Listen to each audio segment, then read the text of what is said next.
Well, we've looked at God and what the Bible has to say about God, what the Bible tells us about God's attributes, his characteristics, what he's like.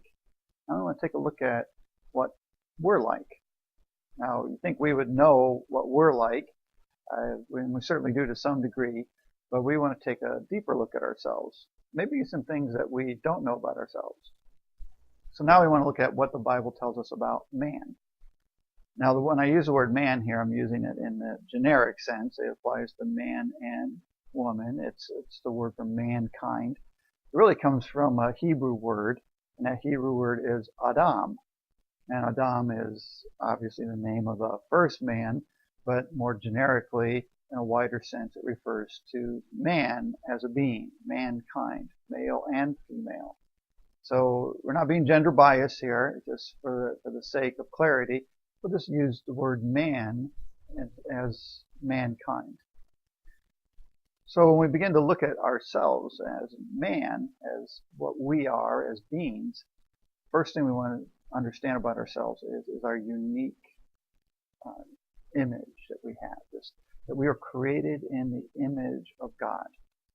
And we find this in the Bible very early on in Genesis 1:26, where God said, "Let us make man in our image, in our likeness, and let them rule over the fish of the sea and the birds of the air and over the livestock, over all the earth, and over all the creatures that move along the ground."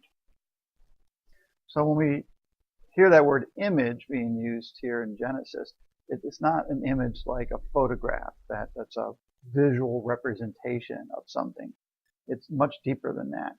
And it's an image as a reflection of a reality.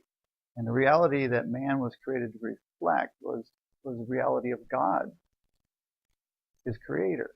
We're in his image. And it doesn't mean we have all the attributes of God, all those characteristics we talked about, but man was certainly created with some of those attributes to reflect the glory of God, including holiness. And when God first created us, we were created just as holy as he is. We were also created differently than the other animals in that we were given a degree of intelligence that is far superior to other created animals.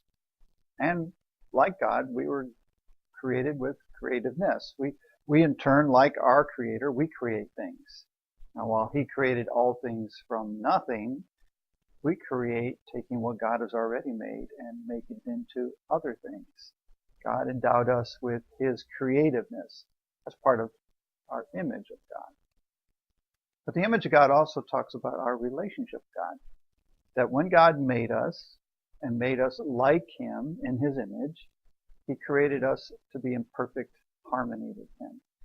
So part of our image of God, and a big part of our image of God, is living in that perfect harmony with him, with our creator.